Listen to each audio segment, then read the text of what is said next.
Sveiki, sveiki! Šajā video tad es jums rādīšu, kā uzzīmēt un analizēt kvadrātfunkcijas un inversās funkcijas, jeb daļveida funkcijas, izmantojot tikai to pārbīdes īpašības un balstoties uz vienu pamata funkciju. Tad pirmais gadījums mums ir funkcija y ir x-3 kvadrātā mīnus 1. Tā forma ir tā, ko mēs saucam par parabolu. Un ir jādara šādā gadījumā tā, lai ātrāk uzzīmētu, nevis taisot tabuliņu, bet vienkārši skatoties vērtības.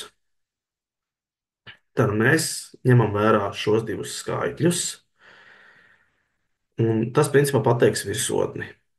Virsotne ir 3, šitā ir x koordināte, un šī ir y koordināte. Ievērojiet, ka šo mīnusu mēs neņemam vērā, ja?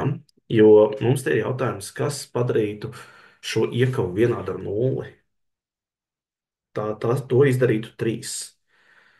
Bet šo mēs gan patram zīme, jo tas ļoti skaidri pasaka īstenībā, kā funkcija kustēsies uz augšu vai uz leju. Tātad mūsu virsotne atradīsies punktā 3 un mīnus 1. Un otrā lieta, ko es piekodinu saistībā ar kvadrātfunkcijām, lai uzzīmētu ātrāk, ir, ka principā, ja šeit nav nekāda reizinātāja, tad kvadrātfunkcijas grafiks īstenībā ir ļoti vienkārši uzzīmējams. 1, tad nākamais ir 3 uz augšu, un nākamais ir 5 uz augšu. Un arī tā pa kreisi. 1 uz augšu, tad nākamā rūteņa ir jau 3 uz augšu, un nākamais pa kreisi atkal ir uz 5 uz augšu. Ko var arī paturēt prātā, vienkārši ņemot vērā šīs te, ņemot vērā šo simetriju. Ja? Tāpēc pierakstīšu, lūk, šī kārtība ir tāda: +1, +3, +5. Nākamā rūtiņa jau atrastos pēc +7, un tā īstenībā strādā arī uz otru pusi. Ievērojot, ka es vēl neesmu izdarījis vienu ļoti būtisku lietu. Es neesmu norādījis vismaz vienu vienību uz šīm asīm. Ja? Šie +3, +5, +7 nav īstenībā nepieciešami. Ja? Tos es norādu tikai pedagoģiskos nolūkos, lai atainotu, par cik izmainās funkcijas augstums ar katru nākamo soli. Tā jā, mēs esam uzzīmējuši grafiku tieši tik ātri. Tātad šeit mums ir grafiks funkcijai x-3 kvadrātā mīnus 1. Un vispārīgi jums ir funkcija ar grafiku. Piezīmēšu to klāt šeit. x-a kvadrātā plus b. Tad virsotne vienmēr atradīsies punktā AB. Jāņem tikai vērā, vai kaut kas nav pierēzināts priekšā. Ja tur ir pierēzināta mīnuszīme, diezgan viegli. Ja šeit būtu mīnus priekšā, tad īstenībā funkcijas grafiks ietu uz leju.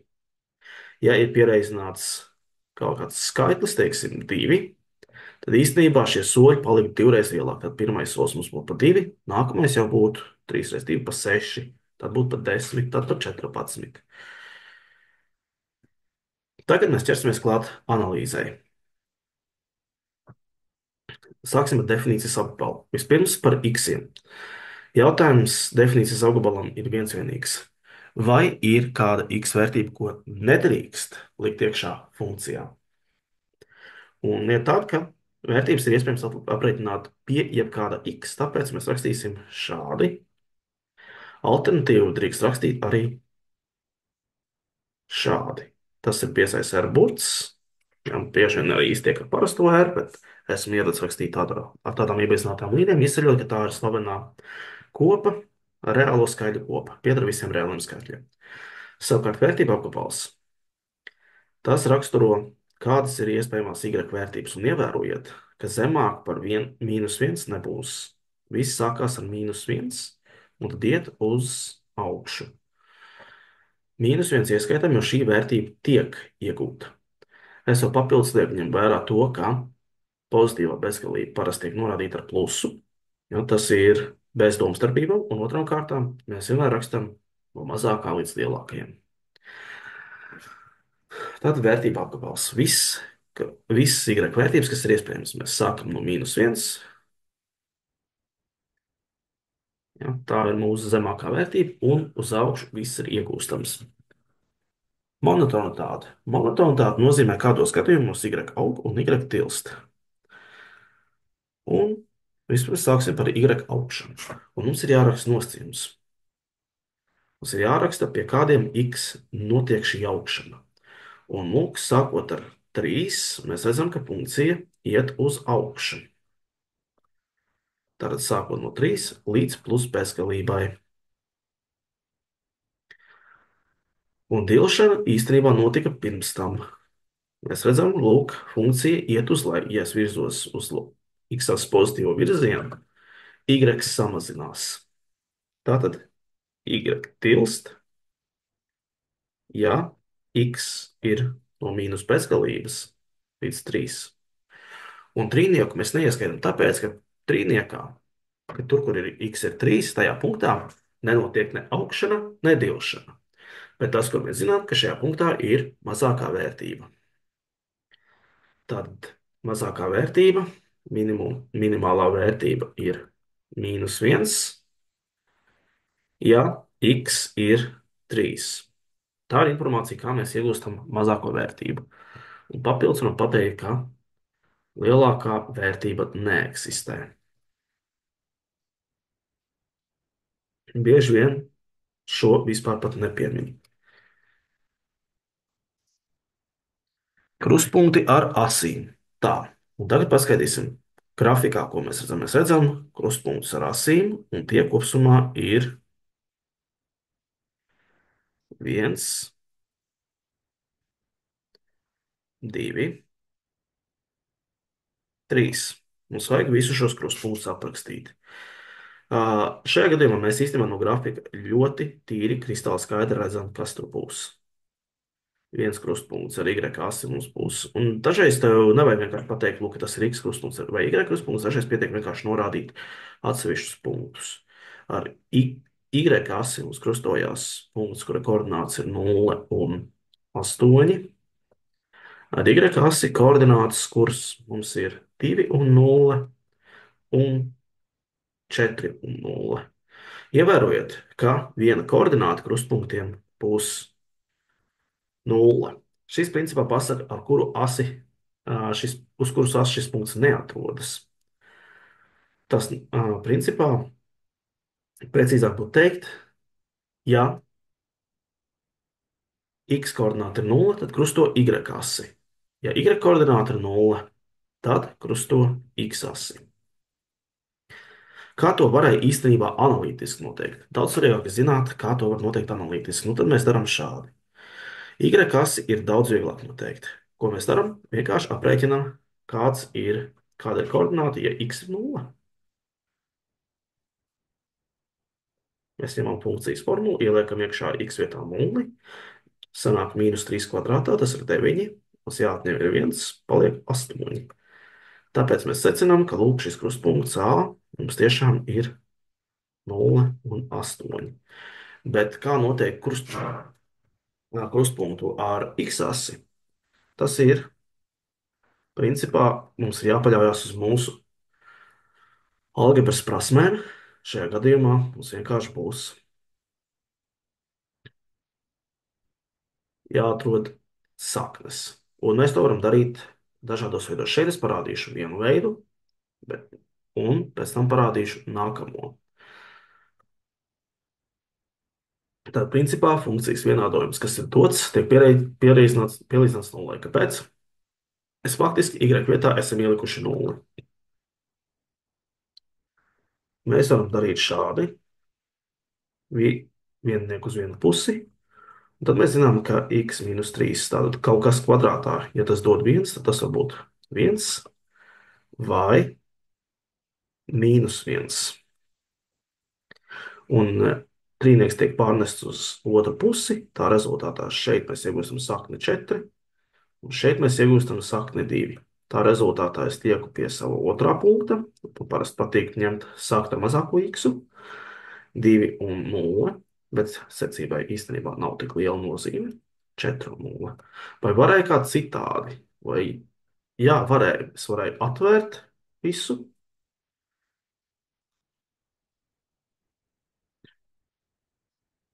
Un risināt kā kvadrātu vienādojumu.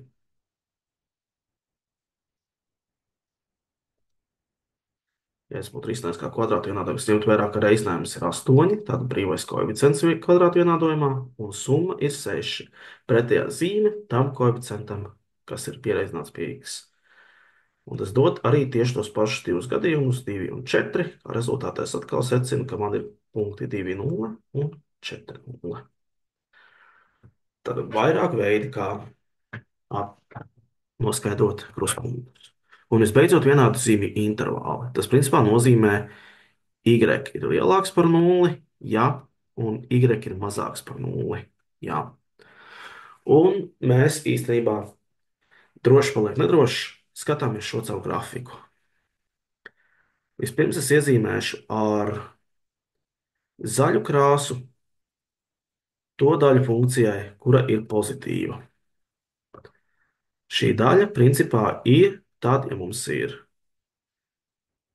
x ir ņemts no šīs zonas, jo tad y tiešām sanāk virs, un tad no šejienes. Tas nozīmē, ka mums x-am ir jābūt no mīnus bezgalības līdz 2, un neieskaitot, jo tajā brīdī y būs 0 pie 2, mēs to tikko pat pamanījām, un 4 līdz pusbezgalībai. Šeit ir svarīgi tos krustpunktus noteikt iepriekš, jo principā pateicoties tiem, mēs mākam noteikt vienādzīmju intervālus, kur tie sākas, kur tie beidzas. Ar zilu krāsu es norādīšu negatīvās vērtības. Tad x-am būs jābūt starp 2 un 4, jo šeit mēs redzam, ka grafiks ir noslīdējis zem x-as. Mums ir negatīvas vērtības. Šādā gadījumā y ir negatīvs, un, respektīvi, ja es ņemšu jebkuru x no 2 līdz 4, es izrēķināšu y, kas ir negatīvs. Tā ir ļoti būtiska lieta. Principā man ir ļoti daudz informācijas šeit. Piemēram, ja es tagad izlemju ielikt kaut kādu skaitli, teiksim, x ir 2,1. Ko es zinu? Mēs zinām, ka y tajā vietā būs 0 mazāks par 0, būs kaut kas negatīvs. Ko vēl mēs zinām šajā gadījumā? Mēs zinām to, ka funkcija tajā brīdī ir augoša, ne, dilstoša, tas ir pirms 3. Tas nozīmē, ka, piemēram, x ir 2, y paliek mazāks. Tādā gadījumā, piemēram, es paņemu kaut ko nedaudz pa labi, y ir palicis vēl mazāks. Un šādu informāciju mēs, piemēram, varam izsacināt no pašas funkcijas, kas būtu, ja mēs izrēķinātu konkrētas vērtības. Tas ir tas labums tajā analīzē. Es kopumā esmu jums sagatavojis 5 piemērus, 2 par kvadrātu vienādojumiem un 3 par daļveidu funkcijām. Kvadrātu vienādojumiem ne, bet kvadrātu funkcijām, to es gribēju teikt. Nu tad mums ir kaut kas šāds. Šito es arī devu saviem skolēniem skatīties kā grūtos piemērus, un īstenībā šeit ir āķis. Šo var tikt galā 2 veidos. Viens veids. Un viens veids ir tāds, ka mēs vienkārši nosakām virsotnes koordinātas, izmantojot šo formulu, mīnus p dalīts ar 2a, b lomu šobrīd aizpilda četrnieks, un a ir 1, tāpēc mums ir vienkārši 2 reiz 1. Tas nozīmē mīnus 2. Un y vērtību y virsotni mēs nosakām vienkārši izrēķinot 2 kvadrātā plus 4 reiz 2 plus 5. Nē, es nepareizi daru. Man jāieliek mīnus. Tāpēc mīnus 4 reiz 2 dalīts ar plus 5. Es jau padomāju, tad sanāks tāda vērtība, ko ir grūti uzzīmēt. Tas nebija manā. 4 mīnus 8 plus 5, ja nemaldos, sanāk tieši 1. Un tas saka, ka virsotne ir punktā -2, 1. Bet es gribu teikt, ka ir arī otrs veids. Otrs veids, otrs veids ir gluži vienkārši uh, izmantot algebriskās viltības. Un principā, ja man būtu 4x plus x kvadrātā plus 4x plus 4, es varētu uztaisīt to kā x plus 2 kvadrātā. Problēma tāda, ka man nav. Man ir par vienu vairāk, man ir 5. Tas nozīmē, ka vienkārši tajā pieliek 1, bet tas arī viss. Un mēs nonākam tieši pie tā paša secinājuma, ka virsotne ir punktā -2 un 1. Lūk, tādi ir divi veidi, kā mēs varējām šeit tikt galā. Nu, mēģināsim uzzīmēt. Principā, ja es zinu virsotni, es arī varu paredzēt, cik man vietas vajag īstenībā grafikam. Es zinu, ka tas ir koordinātu -2, 1, un parasti es uzzīmēju 3 rūtiņas uz katru pusi, tas nozīmē vēl 9 uz augšu, apakšu. Uz leju man vispār nevajag ļoti daudz vietas, pa labi, pa kreisi arī, tieši tik, lai pielāgotos. Tātad 1 plus 3 plus 5 plus 1 plus 3 plus 5. Lūk šādi. Un mēs esam uzzīmējuši grafiku. Likās sākumā, ka varbūt nav tāda pati forma kā iepriekš, bet galvenais ir tas, ka mēs varam iegūt šo formu. Un galu galā, ka tā ir kvadrāta funkcija ar virsotni, nav nekas pierēzināts, tāpēc ļoti ērti. Ok, analīze pavisam ātra, definīcijas apgabals visām kvadrāta funkcijām x der jebkura vērtība, vērtība apgabals y ir sākot ar mazāko iespējamo vērtību, es atkal neatliku atzīmes uz y un x asīm, sākot ar 1 ieskaitot monotonitāti. Y aug, ja, un principā to, ka mums ir no -2 sākot līdz pusbeizgalībai. Tā, jāuzraksta pareizi, es aizmirsu vienu būtisku lietu. Ja x pieder no -2 līdz pusbeizgalībai, y savukārt tilst, ja x un atkal te vajadzēja būt vaļējām iekavam, no vienas bezgalības līdz -2. Kāpēc? Jo šajā punktā, kur ir koordināti -2, nenotiek ne augšana, ne dilšana. Punkts ir uz brīdi apstājusies savā mazākajā vērtībā. Lielākā, mazākā vērtība, nu tad mēs to arī redzam. Tas ir tā minimālā vērtība, un ja eksistētu maksimālās rakstītu maks, tad ir 1, un tā ir tad, ja x ir -2. Principā mūsu virsotnes koordinātas. Ar to pat var dažreiz sākt. Krustpunkti ar asīm. Labā ziņa un ir tā, ka x asi nekrusto. Mums nav jānāk risina vienātojums, mēs to labi redzam. Un tad arī y asī ir viens krustpunkts. Un mēs redzam, ka tas ir tad, ja ir 0, 5, kā mēs to varējām atrisināt vēl jau vairāk ļoti ātri. Šādā formā es ielieku x vietā 0 un paliek tikai 5. Tāpēc man nav jāiesprūst. Vienādzīmju intervāli. Un nu mēs redzam, ka y ir pozitīvs visā definīcijas apgabalā. Tā arī var pierakstīt. Visā definīcijas apgabalā, ja esat slinki, protams, ka šo visu var saīsināt. Visīsākajā veidā, teiksim, x pieder ar reālo skaitļu kopai. Lūk, tagad mēs aplūkosim hiperbolas.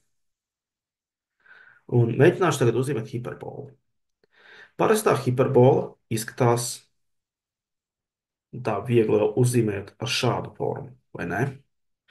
Un līdzīgi kā ar parabolām, iepriekš ar kvadrātu funkcijām, vienīgais, ko mēs izdarām, ir pārbīdīšana, ņemot vērā informāciju par to, kur atrodas jaunais centrs. Un mēs ņemsim šo jauno centru vērā. Šeit ir tā, ka šis centrs būs ar koordinātām 2, jo tas tiek nosīts no šejienes, un atkal mīnuszīme nozīmē pretēju. Saņemam 2. Kāpēc? Tāpēc, ka tas ir tas, kas padarītu šo par nulli. Un otra koordināta ir 1. Tātad šeit būtu centrs. Es īstenībā izdarīšu tā, lai varētu uzrādīt detalizēt. Es ņemšu tā, ka divas rūtiņas ir viena vienība. Tātad šeit ir 0, šeit ir 1, šeit ir 2. Šis būs mūsu centrs, mūsu hiperbolas centrs. Es pamainīšu krāsu. Hiperbolas centrā es izdaru tā, ka es uztaisu restīti. Es uztaisu vienu horizontālu līniju. Šīs līnijas nosaukums, terminoloģiskais nosaukums ir asimptota. Tas nozīmē līnija, kurai nepieskarās. Un tad es daru tā, no šīs līnijas es redzu, ka man būs viens punkts te un viens punkts te. Un tas parasti ir ar koordinātām 1, 1 un mīnus 1, mīnus 1. Un tieši par tādu pārbīdi es arī rīkojos. 1 un 1 būtu šeit, ja tā būtu 0, 0. Un mīnus 1 būtu šeit. Un ar to arī ies mūsu hiperbolas līnijas. Es dažreiz vēl nosaku papildus vērtības, piemēram, ja būtu 2, būtu 1 puse, un es te varu uzrakstīt visas vērtības, kuras es parasti izmantoju. Lieta tāda, ka šis strādā arī otrādi. Hiperbolai eksistē simetrija pret y ir x asi. Un es dažreiz arī paņemu, tad, ja būtu ceturdaļa, būtu 4 būtu 1 ceturdaļa un otrādi. Jā, es varu paspēt uzzīmēt. Un tālāk es vienkārši zīmēju ar vien tuvāk un tuvākam asimptotai. Tikpat labi to var darīt arī šeit. Es vienu trešdaļu parasti izlaižu tādēļ, ka, ja es dalu rūtiņas pa divu vai, ja es ņemu pa divām vai vairāk rūtiņām, trešdaļa īstenībā nav tas, kas tās smuki sadalās, bet pusītes un ceturdaļas ir tā. Un zīmējam un gatavs. Mēs esam veiksmīgi uzzīmējuši gana akurātu grafiku funkcijai 1 līdz ar x mīnus 2 plus 1. Tālāk. Dažādi jautājumi. Definīcijas apkapals. Mēs nedrīkstam x vietā ielikt 2, jo tad saucējs būs 0. Jautājums par definīcijas apkapalu vienmēr ir, ko nedrīkst likt. Alternatīvi to var rakstīt šādi. X nedrīkst būt 2 vai visi reālie skaitļi izņemot 2.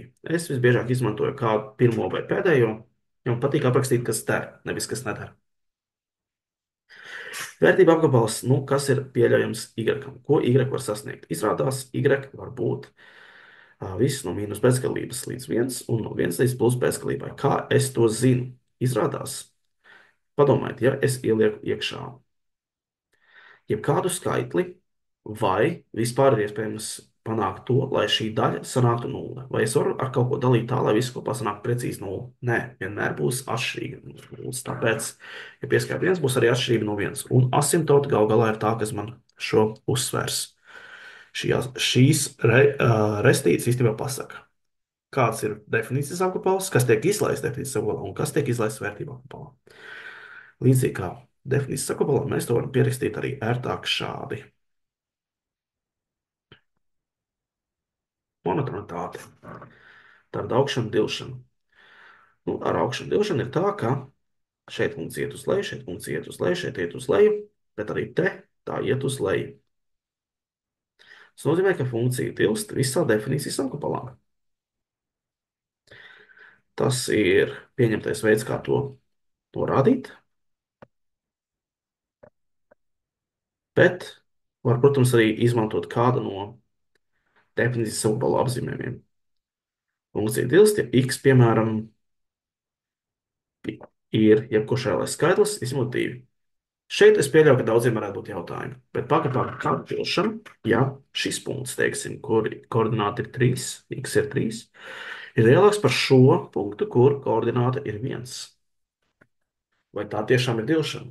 Lieta tāda, ka šo dilšanu un augšanu mēs apskatām tikai nepārtrauktajās intervāla daļās. Mēs neskatāmies pāri pārtraukumi, mēs skatāmies tikai šeit. Un mēs meklējam atbildi uz to, ko funkcija tajā brīdī dara.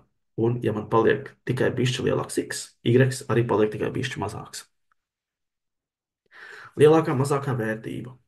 Tā tas nav. Tā arī rakstam. Lielākās un mazākās vērtības nav.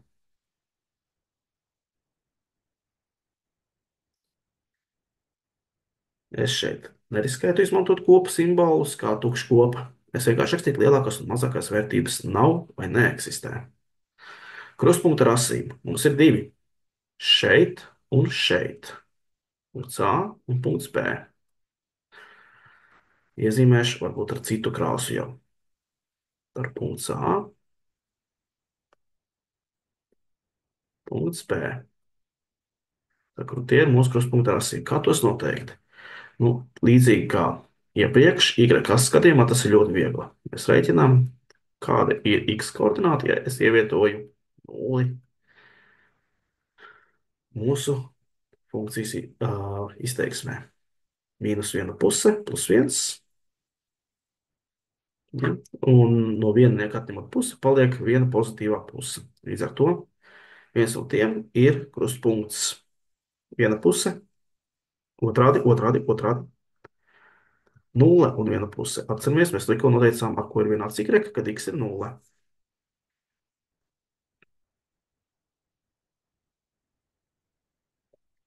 Ja, y asī meklēt krustpunktu nozīmē skatīties, kad x ir nulle.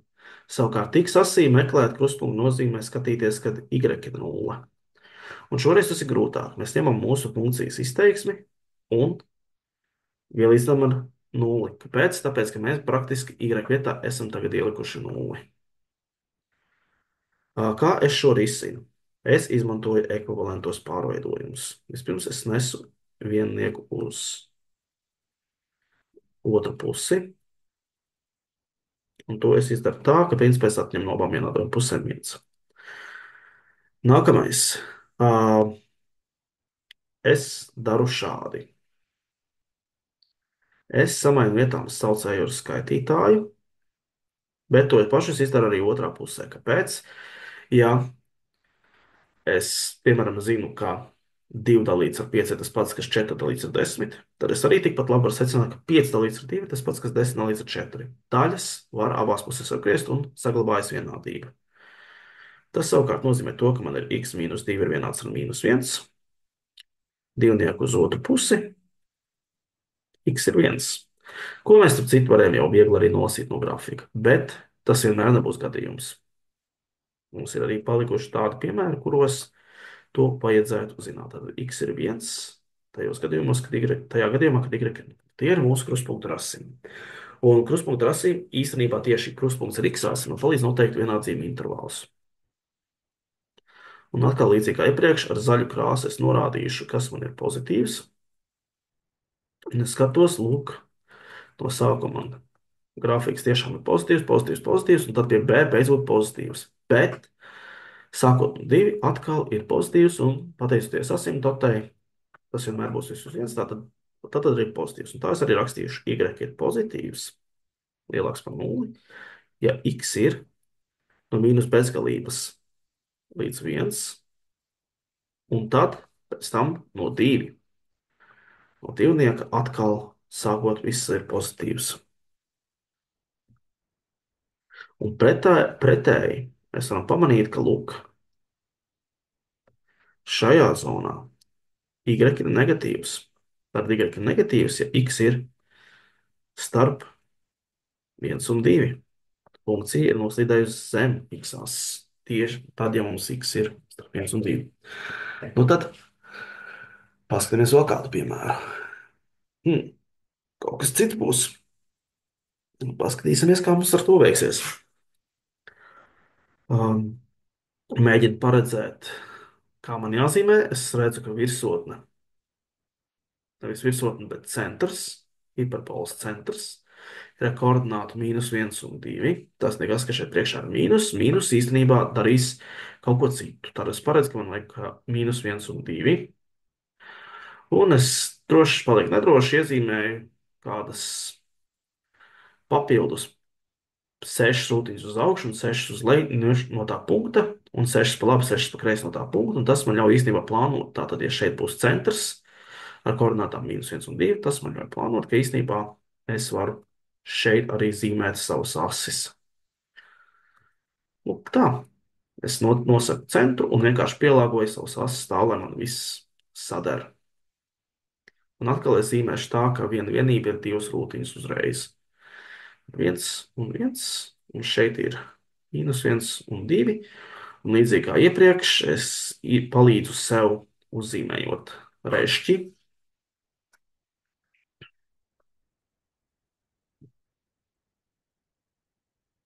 Un pirms es tā droši zīmēju, paskatos uz šo mīnus zīmi. Ko dara mīnus zīme? Tas nozīmē, ka mums ir nevis pirmais un trešais kvadrants, bet ceturtais un otrais kvadrants. Tas nozīmē, ka man ir jāskatās šeit un šeit savi punkti. Tā šeit mēs ņemam pusītes, tad tālāk aizgāja jau pa ceturdaļām. Un tā es arī uzzīmēju. Šeit un šeit, tad jau pa ceturdaļām. Nebūs nekas traks, ja nesanāks tik precīzi. Lūk, jebkurā gadījumā es ņemu vērā šos punktus, dažreiz vēl šos. Tie palīdzīs man notrāpīt ļoti smuki, lai sanāk viss pārējais, un pārējie jau vienkārši ar brīvu roku esmu uzzīmējis šo grafiku tikko. Laiks analizēt. Definīcijas apgabals gluži kā iepriekš. Šoreiz nedrīkst būt mīnus viens. Principā centrs pasaka, kā veidot vērtību un definīcijas apgabalu. Atkal, iepriekšējā piemērā mēs apskatījāmies vairākus variantus, kā pierakstīt definīcijas un vērtību apgabalu. Jūs varat šos izmantot arī šeit, bet es vienkārši pātrinu procesu. Monotonitāte šoreiz mums ir tikai augšana. Y aug visā definīcijas apgabalā.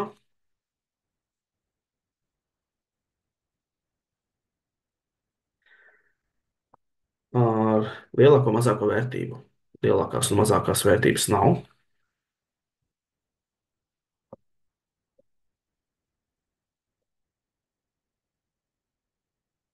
Kruspunkti ar X un Y klasi tie gan ir.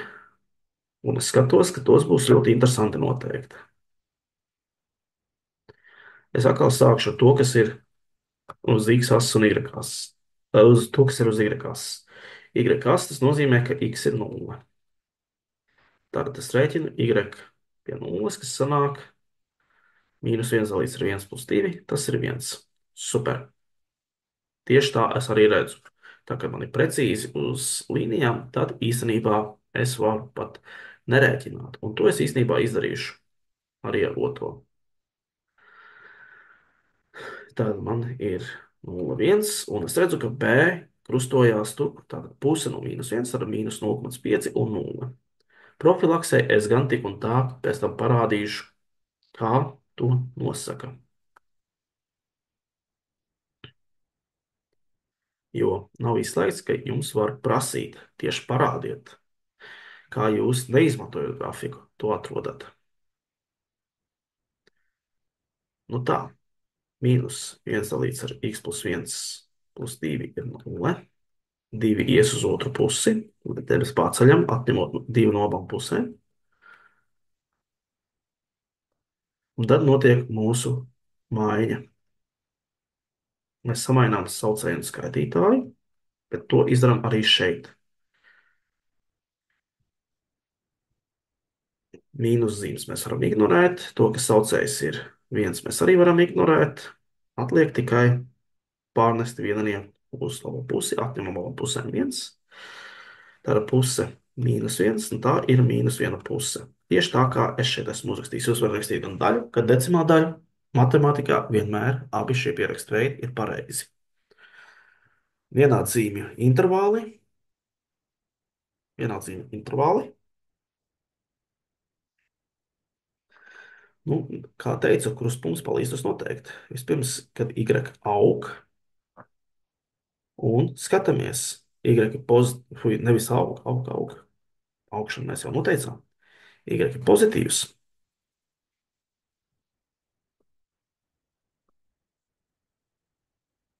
Paceltēju uz sprīdi kursoru. Y ir pozitīvs, ja X ir no mīnus pēc galības, tad apstājās pie mīnus 1, un tad, sākot no mīnus 0,5, mēs to varam šeit redzēt, Sākot no mīnus 0,5, atkal tas kļūst pozitīvs. Visu atlikušo definīciju sakopot tātad līdz plus bezgalībai.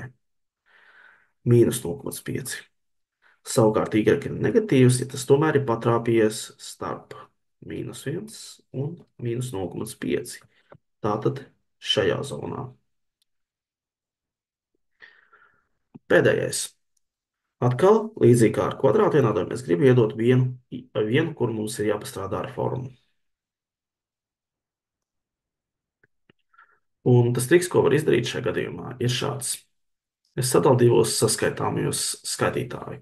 1 un x plus 2. Kāpēc x plus 2? Es vados pēc šī viens no skaitītājiem, lai ir vienāds ar saucēju. Bet labā ziņa ir tāda, ka mēs esam īsināšanas eksperti.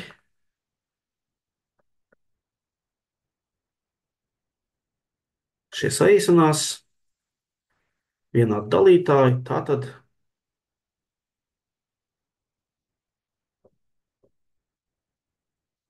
un mēs atkal varam noteikt centru, kura koordināts šoreiz ir mīnus 2 un 1. Šoreiz ir šādi, ja? Un mēs atkal zīmēsim. Tātad centrs būs ar koordinātām mīnus 2 un 1. Gribētu kaut ko tā, lai sanāk, 3 vienības pa labi, 3 vienības pa kreisi, tad tas nozīmē, zīmēšu tā, lai es varu atlikt mīnus 5. Un uz augšu uz leju zīmēšu tā, lai varu atlikt gan 6, gan mīnus 4. Ok. 3 un 4 un mīnus 2, tā es gribēju teikt. Es domāju, tā šādi pietiks. Mīnus 2 un 1. Pietiek īstenībā. Nav obligāti jānorāda, ka tas ir vieninieks, kas te ir atzīmēts. Pietiek ar mīnus 2. Tā, y-kas. Un tad atkal jau iemīļotais krustiņš, iemīļotā restīte.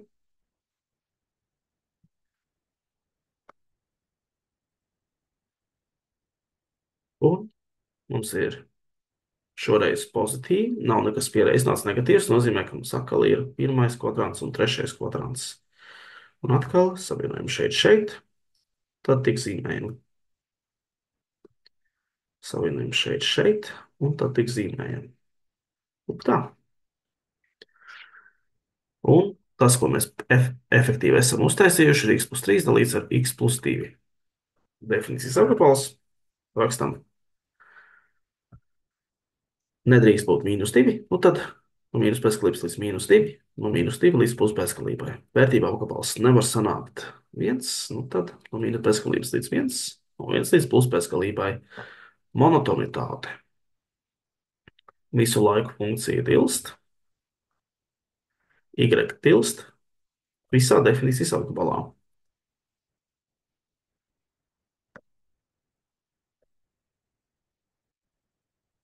Lielākā un mazākā vērtība tādu nav.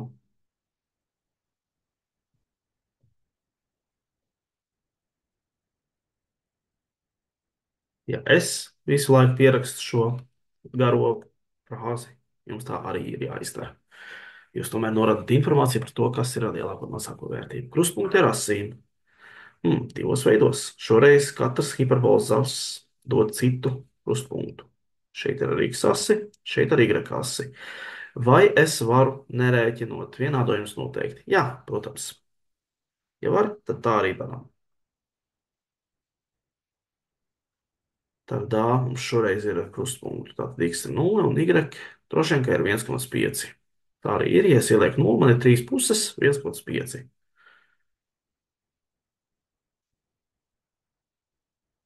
Tad, ja nav konkrēti prasīts, mēs varam speciāli nedarboties ar vienādojumiem un ar paskaidrojumiem, kā mēs to ieguvām. Ja ir grafiks uzzīmēts, tad mēs arī varam izmantot grafiku. Līdzīgi iepriekš es teicu, ka mēs to darām tad, ja mums ir ļoti konkrēti prasīts pamato ar aprēķinu. Šoreiz mums pietiek pamatot grafiku. Kāpēc? Mēs tomēr gal galā esam mācījušies grafisko vienādojumu atrisināšanas metodu, tāpēc grafiks ir pietiekams veids, lai aprēķinātu krustpunktus vai kādas citas derīgas saknes. Tad krustpunkts B savukārt ir pie mīnus 3 un 0. To var atkal pārbaudīt. Aha, īstenībā šādā formā, kad ir uzrakstīts, mēs varam daudz vieglāk noteikt krustpunktu ar x asi, vienkārši paskatāmies, vai sanāk nulle.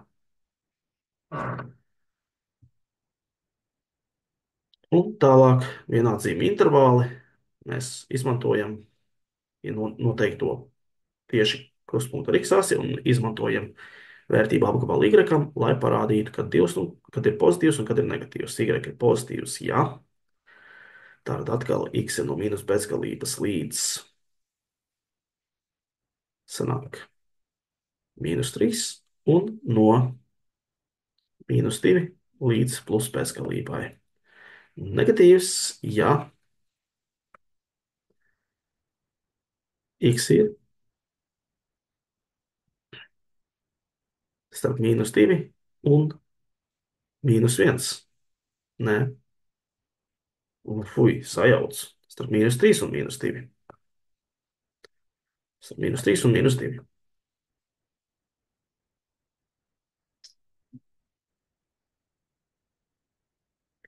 Jā, tieši šeit. Un mēs esam beiguši mūsu analīzi. Lūk, tā mēs to izdarām. Jācer, ka jums noderēja.